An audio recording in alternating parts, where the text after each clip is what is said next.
Mirchi Bangla originals, আসল গল্পের আড্ডা।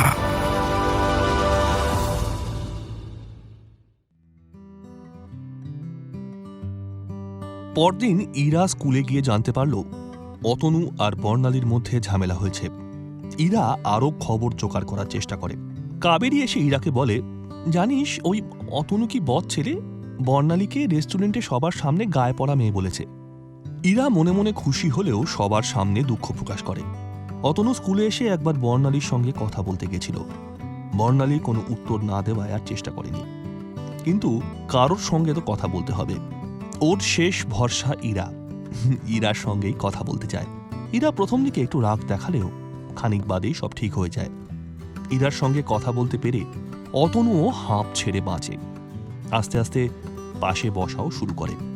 ক্লাসে শান্ত হয়েই থাকছিল, তাই স্যারেরাও ব্যাপারটা আর খেয়াল করেনি। দিব্যি চলতে থাকে ক্লাস, গল্প, পেরিস্থান, আর আস্তে আস্তে মাধ্যমিক পরীক্ষা চলে আসে। বাংলা পরীক্ষা অতনুর সব থেকে পছন্দের। অল্প মুখস্থ করেও কেমন বেমালুম বানিয়ে লেখা যায়।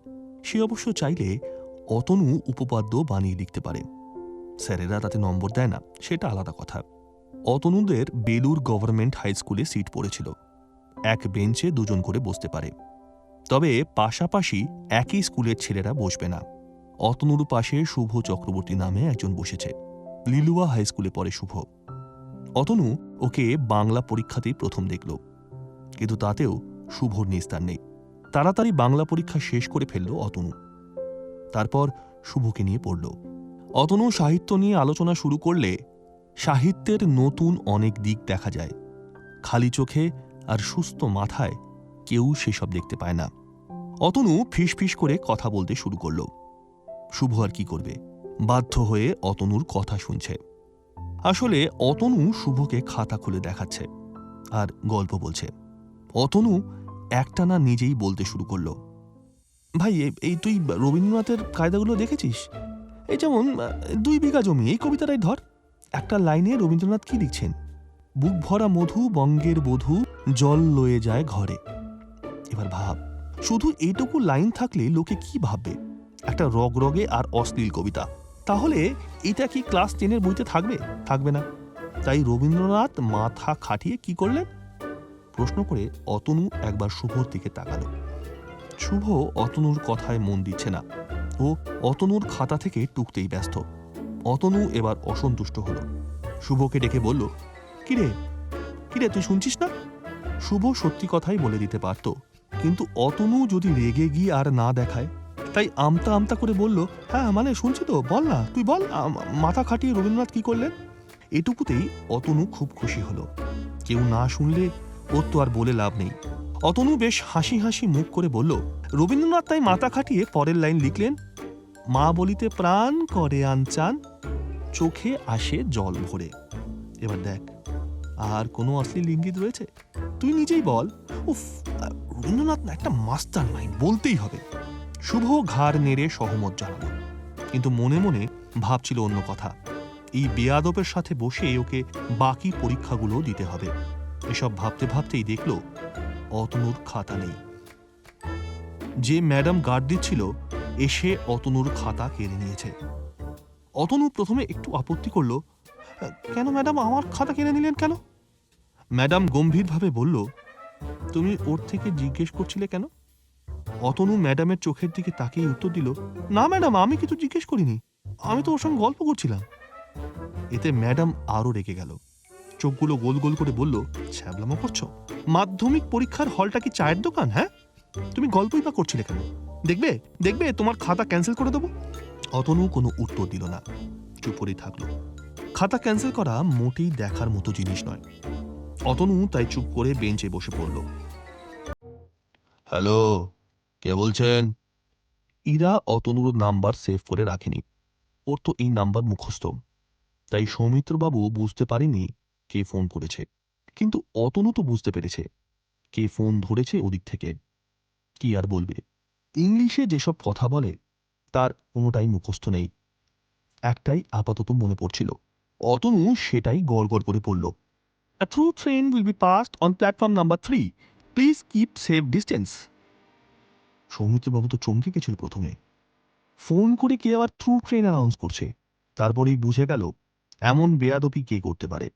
গম্ভীর গলাটাকে আরো গম্ভীর করে জিজ্ঞেস করলো, অতনু, হ্যাঁ চাবলামি হচ্ছে? ওদিকে অতনুর পিলে চমকে গেছে। ফোন কেটে দিয়ে সোজা অঙ্কের খাতা খুলে বসলো। অঙ্ক না করলেই এই সব ভুলভাল কাজ করে বেড়াবে, তার চেয়ে অঙ্ক করাই ভালো। পরীক্ষা যেমন আসে তেমন চলেও যায়। অতনু ইরাদের মাধ্যমিকও শেষ হয়ে গেল। শেষ দিন তো অতনু এক্সাম সেন্টার থেকে বাড়ি অবধি ফেরেনি, সোজা ইরাকে নিয়ে চলে গেছিল পেরিস্থানে। অনেকের বাড়ির লোকেরাই পরীক্ষার সময় দিয়ে যায়, নিতে আসে। ইরাকে গুনগুন দেবী পরীক্ষা দিতে নিয়ে আসত, কিন্তু শেষ দিন ইরাই বলল, মা তোমাকে আজ আর আনতে আসতে হবে না। গুনগুন দেবী শুধু সতর্কের ভঙ্গিতে জানালো, সে ঠিক আছে, তবে আবার বেশি দেরি করিস না। আগের বারে খুব অল্পের জন্য বেঁচে গেছিস, বারবার কিন্তু বাঁচাতে পারবো না। তাই পেরিস্থানে একবার ঢু মেরে রাস্তা দিয়ে ফিরছিল অতনু আর ইরা।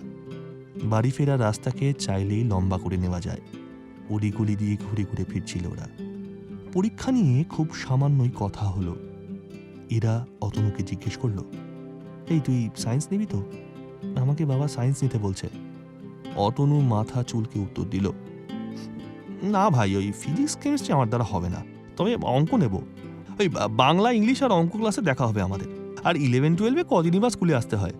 কথা সত্যি, সপ্তাহে 3 দিন 3টে ক্লাসে একসঙ্গে বসার জন্য সায়েন্স নিলে অতনুর চাপই হবে।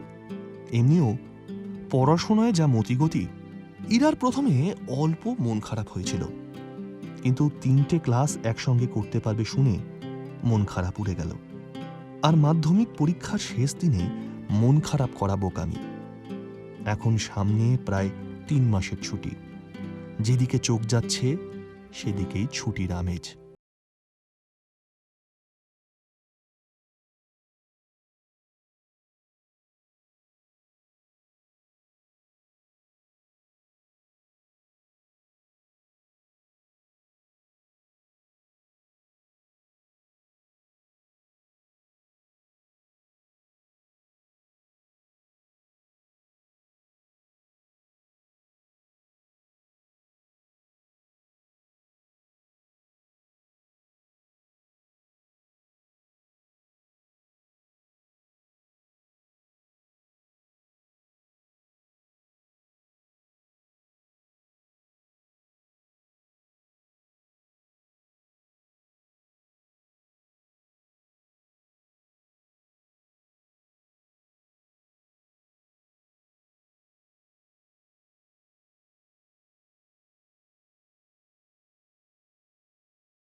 মাধ্যমিক শেষের পর দেখা তো হবে বলল ইরা, কিন্তু সৌমিত্রবাবুর নজর এড়িয়ে ইরা বেরোবে কি করে?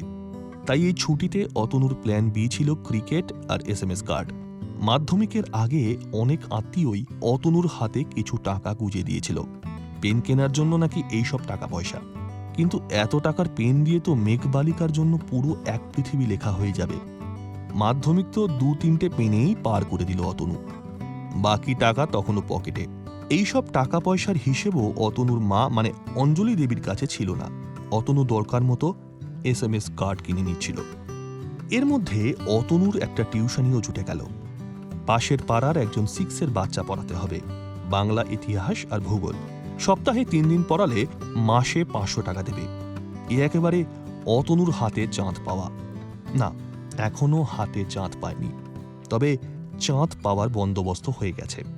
1 মাস পর থেকে অতনুর আর কোনো অভাবই থাকবে না। এখন অতনুর হেভি রুটিন। সকালে ঘুম থেকে উঠে পড়তে যায়, রোজ না, সপ্তাহে 3 দিন। যেদিন পড়তে যায় না আর একটু ঘুমিয়ে নেয়, তারপর জল খাবারে মুড়ি আলু সিদ্ধ খায়। অঞ্জলি দেবী মাঝে মধ্যে রুটি কিংবা লুচিও করে দেয়।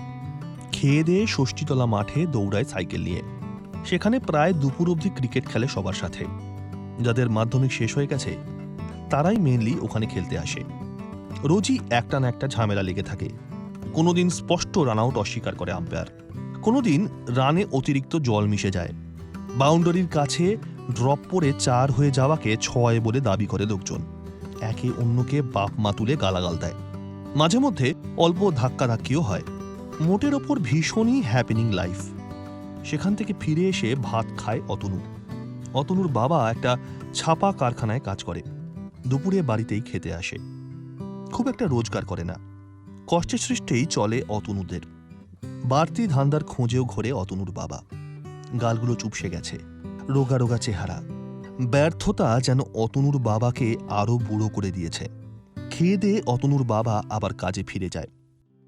অতনু দুপুরটুকু ঘুমিয়ে নেয়, বিকেলে আবার খেলতে যায়, সন্ধে ফেরে, আর সন্ধে থেকে রাত অবধি ইরার সঙ্গে গল্প করে। সারাদিনের ঘটনাগুলোই এক এক করে বলে। কার সঙ্গে কার ঝামেলা হয়েছে, কোন ম্যাচে শেষে ব্যাট করে জিতে গেছে অতনুরা, কোন বলে বাজে আউট হয়েছে বলে ওর মন খারাপ, এইসবই।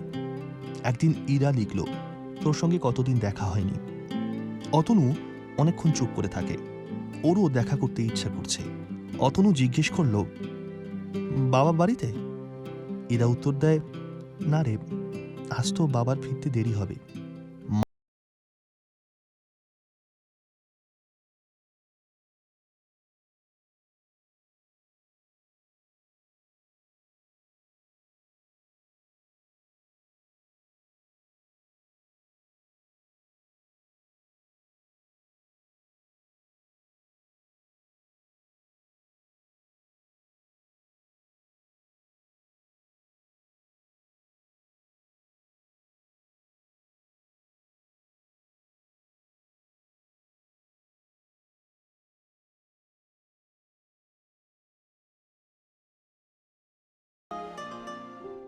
এইভাবেই দিন চলছিল। এর মধ্যেই একদিন সন্ধে হঠাৎ করে ফোন করে ইরা। অতনুই ফোন ধরে। ফিসফিস করে ইরা বলে, এ ভাই, দুটো খবর আছে। একটা হেব্বি ভালো খবর, আর একটা অল্প বাজে খবর। কোনটা আগে বলবো? সবাই যা বলে, অতনুও তাই বলল। অতনু বলল, খারাপটাই আগে বল, শুনি কেমন লাগে অল্প খারাপ। ইরা একটু আমতা আমতা করেই বলল, আমি, মা আর বাবা মিলে সামনের সপ্তাহে ময়নাগুড়ি যাচ্ছি। 1 সপ্তাহ ওখানেই থাকবো। কথা হবে কিনা বুঝতে পারছি না। অতনুর ততক্ষণে মুখখানা বাংলার 5-এর মতো হয়ে গেছে। তাও বুকে বল নিয়ে জিজ্ঞেস করল, এবার তাহলে বিশাল ভালো খবরটা বল। ইরা আরো গলা নামিয়ে বলল, বাবার ময়নাগুড়ি ট্রান্সফার হয়ে যাচ্ছে। আমি আর মা এখানেই থাকবো। পড়াশোনার ক্ষতি হবে বলে নিয়ে যাচ্ছে না। অতনু গুনগুন দেবীর প্রশ্রয়ের কথা ভালোই জানে। সৌমিত্রবাবু না থাকা মানেই সোনায় সোহাগা। বিরিয়ানি থেকে কায়দা করে যেন এলাচ ফেলে দেওয়া হয়েছে। হ্যাঁ, এটা সত্যি বিশাল ভালো একটা খবর, অস্বীকার করার কোনো জায়গা নেই। অতনুর টিউশনই এদিকে দুর্দান্ত চলছিল। বাচ্চাটার নাম টুবাই। ভীষণ বাজে বকে, তাই অতনুর ওকে হেব্বি লাগে। বাজে বকতে বকতেই অর্ধেক সময় কেটে যায়। তবে একদিন টুবাই এসে দুঃখ করছিল খুব। ক্লাসে নাকি ওকে স্যার মেরেছে। অতনু জিজ্ঞেস করলো, কিরে, মেরেছে তো বুঝলাম, কিন্তু কি বাদনামিটা করেছিলি এটাও বল। হালকা তোতলায় টুবাই। তোতলাতে তোতলাতেই বলে, কিছু করিনি স্যার, একদিন কামাই করেছিলাম, স্যার জিজ্ঞেস করছিল কেন আসেনি। আমি বলেছি এমনি আসেনি, তার জন্য মারলো। কিন্তু সায়ক যে বললো ঠাকুমা মরে গেছে, ওকে তো মারলো না, ও তো ঠাকুমা সেই কবে মরে গেছে। অতনু জিজ্ঞেস করলো, তুই বলিসনি এটা? টুবাই উত্তর দিল, হ্যাঁ বলেছিলাম তো, তাই জন্য আরো মারলো। অতনু কি আর বলে, মাথায় হাত বুলিয়ে দিয়ে বলল, অন্যায় হয়েছে, তবে সবাই সত্যি কথা শুনতে পারে না, রেগে যায়, কি আর করবি বল। ইরা এর মাঝে ময়নাগুড়ি থেকে ঘুরে চলেও এলো। ঘুরতে কতটা মজা লেগেছে ইরার কে জানে। তবে ঘুরে আসার পর থেকে ওর মনে হেব্বি ফুর্তি। অঙ্ক নেবে অতনু ঠিকই ছিল। ইরা খুঁজে খুঁজে একজন প্রাইভেট স্যারের ব্যবস্থাও করে দিল। অঙ্কন হালদার, বাড়ি বালি স্টেশনের কাছে। স্যারের নাম শুনেই অতনু বলল, হ্যাঁ রে, স্যারের বাবা কি জানতো ছেলে বড় হয়ে অঙ্কের স্যারই হবে? অঙ্কন মানে যদিও আঁকা, কিন্তু অতনুর এড়ে তর্কের খাতিরে শব্দটা অঙ্ক থেকেই এসেছে। আর অঙ্ক পড়া শুরু হওয়ার সাথে সাথেই শুরু হয়ে গেল গ্রুপ স্টাডি। ডেস্টিনেশন ইরার বাড়ি। গুনগুন দেবী অতনুকে বেশ পছন্দই করে। তাছাড়া অতনু ছেলে খারাপ নয়, একটু বাচাল, বাজে বকতে পেলে আর কিচ্ছু চায় না, কিন্তু কোনোভাবেই হার্মফুল নয়। বিছানার উপরে ইরা আর অতনু বসে আছে। সামনে অঙ্কের খাতা বই ছড়ানো রয়েছে। মাঝে মধ্যে অল্প আধটু অঙ্ক হচ্ছে, আর বেশিরভাগটাই গল্প। গুনগুন দেবী দুজনের জন্য এক বাটি ম্যাগি করে নিয়ে এলো, ডিম দিয়ে পেঁয়াজ দিয়ে বানানো ম্যাগি। অতনুর তো দেখেই খিদে পেয়ে গেল। গুনগুন দেবী বলল, তোরা খেয়ে নে, আমি একটু স্নানে যাচ্ছি। কলিং বেল বাজলে কে দেখে দরজা খুলবি, টুম্পার মা নেই এখন। ইরা ঘাড় নাড়ল। গুনগুন দেবী চলে যেতেই ইরা ম্যাগি দেখিয়ে বলল, কিরে, তোর তো খাবার দেখলেই খিদে পেয়ে যায়, নে খেয়ে নে। অতনু হাতে করে সামনের খাতা বই সরিয়ে দিল। শটাং ইরার কোলে মাথা রেখে দিয়ে বলল, না।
মির্চি বাংলা অরিজিনালস, আসল গল্পের আড্ডা।